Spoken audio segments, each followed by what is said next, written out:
नमस्कार, जय श्री कृष्णा। एक साहूकार था, उसकी दो पुत्रियां थीं। वह दोनों हर पूर्णिमा को व्रत किया करती थी। साहूकार की बड़ी पुत्री पूरे विधि विधान से और व्रत पूरा करती थी, लेकिन साहूकार की छोटी बेटी व्रत कभी अधूरा करती तो कभी व्रत करती नहीं थी। वह व्रत के नियमों को आडंबर मानकर अनदेखा कर देती थी। इसी तरह समय बीतता गया और वह दोनों विवाह के योग्य हो गईं।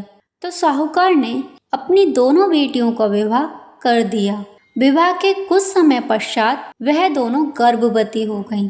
साहूकार की बड़ी बेटी ने एक स्वस्थ पुत्र को जन्म दिया और साहूकार की छोटी बेटी ने भी एक पुत्र को जन्म दिया, लेकिन वह पैदा होते ही मर गया। साहूकार की छोटी बेटी ने इसी तरह कई बच्चों को जन्म दिया, लेकिन उसके बच्चे पैदा होते ही मर जाते।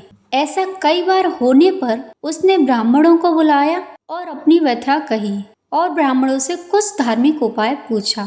उसकी सारी बात सुनकर और कुछ प्रश्न पूछने के बाद ब्राह्मण ने उसे कहा कि तुम पूर्णिमा का व्रत अधूरा करती हो, इस कारण तुम्हारा व्रत फलित नहीं होता और तुम्हें अधूरे व्रत का दोष लगता है।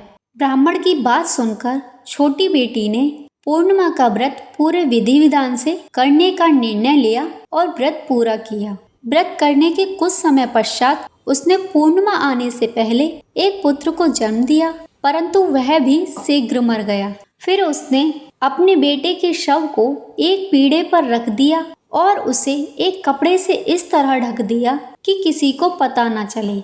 उसके बाद उसने अपनी बड़ी बहन को बुलाया और उसे बैठने के लिए वही पीढ़ा दिया जिस पर उसके बेटे का शव था। जैसे ही बड़ी बहन उस पीढ़े पर बैठने लगी, उसके लहंगे की किनारी बच्चे से स्पर्श हो गई और वह जीवित हो गया और रोने लगा।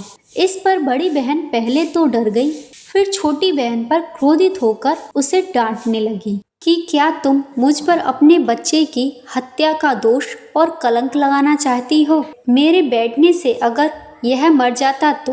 बड़ी बहन की बात सुनकर छोटी बहन ने उत्तर दिया, यह तो पहले से ही मरा हुआ था। तुम्हारे तप और स्पर्श के कारण यह जीवित हो गया है।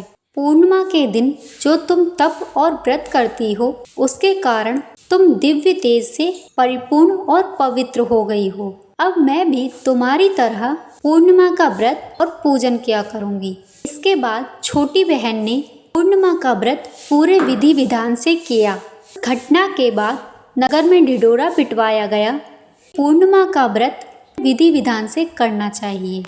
इस प्रकार माँ लक्ष्मी और श्री हरि विष्णु जी ने साहूकार की बड़ी बेटी की कामना पूर्ण कर उसे सौभाग्य प्रदान किया। वैसे ही हम पर भी अपनी कृपा बनाए रखना।